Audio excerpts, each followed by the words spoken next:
Quel match de la part des coéquipiers de Luka Modric. Regardez là, les pleurs sur les visages des Brésiliens. Waouh, c'est tout simplement incroyable, Mohamed. C'est un choc pour les Brésiliens, Edouard. C'est un choc pour le monde du football. On ne s'y attendait pas. On attendait un Brésil qui va venir dans ce match avec un statut largement favori, mais un Brésil qui va remporter la victoire de la plus belle des manières. Mais aujourd'hui, on a vu une équipe brésilienne qui a quand même minimisé son adversaire.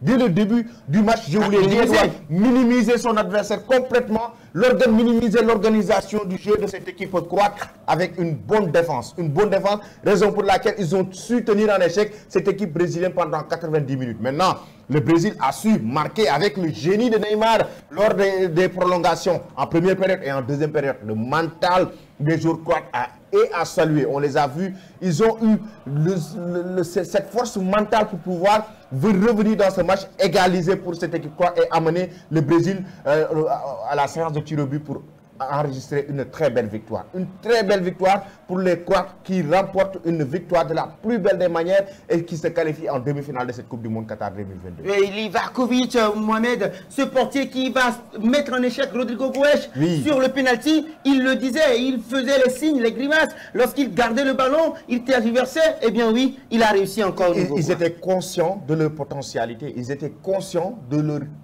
son très bon, de ses armes.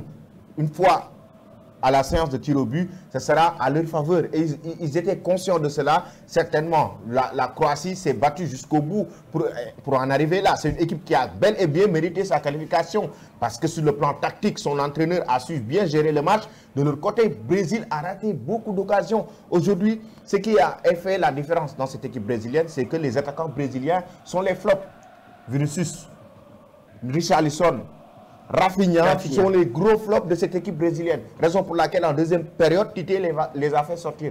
Mohamed, comment peut-on marquer un but en prolongation et à 5 minutes, voire 3 minutes de la fin, se faire égaliser aussi facilement? Le football n'est pas une science exacte. Et le football n'a jamais été une science exacte. Le football ne sera jamais une science exacte. On n'a vu que des surprises dans cette Coupe du Monde. Et on en verra d'autres dans cette Coupe du Monde. On attend Argentine-Pays-Bas, ce que ça va donner. On attend Maroc-Portugal pour voir ce que ça donnera. Mohamed, il a déjà tout dit. Les amis, merci à vous tous de nous avoir suivis. Merci également à l'équipe technique. Il faut qu'il reste, il faut qu'il revienne. Argentine, chers amis, Argentine-Pays-Bas. On sera avec vous tout à l'heure, Argentine-Pays-Bas. Allez directement sur Afrique Sport TV. Vous verrez le live Argentine-Pays-Bas et on sera avec vous. Les amis, le Brésil, coup de tonnerre, est éliminé du Mondial Qatar 2022.